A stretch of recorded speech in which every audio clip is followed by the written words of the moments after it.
আসসালামু আলাইকুম।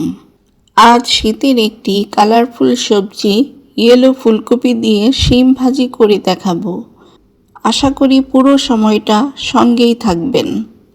প্রথমে কড়াইতে 4 টেবিল চামচ তেল দিয়ে 2টি পেঁয়াজ ও 3টি শুকনো মরিচ হালকা ভেজে নিব।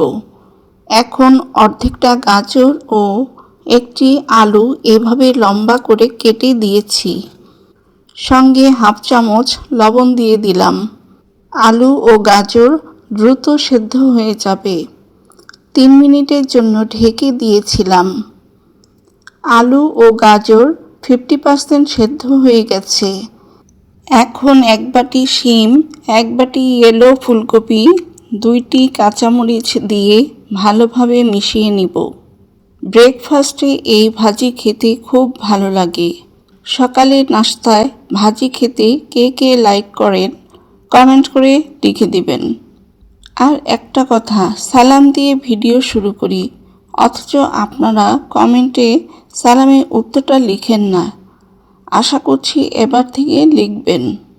4 থেকে 5 মিনিট ঢেকে রান্না করে নিব। ঢাকনা খুলে কড়াইয়ের নিচ থেকে ভেজিটেবলগুলো নেড়ে দিব। আবার ঢেকে দিলাম। 2 থেকে 3 মিনিট পর হাফ চামচ গোলমরিচ গুঁড়ো দিয়ে মিশিয়ে নিব। সবজিগুলো খুব বেশি সেদ্ধ করব না।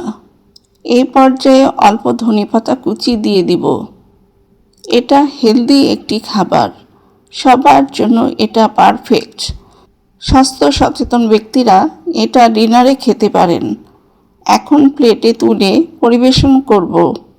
ভিডিওটি কে কোথা থেকে দেখছেন কমেন্ট করে জানাবেন। ধন্যবাদ।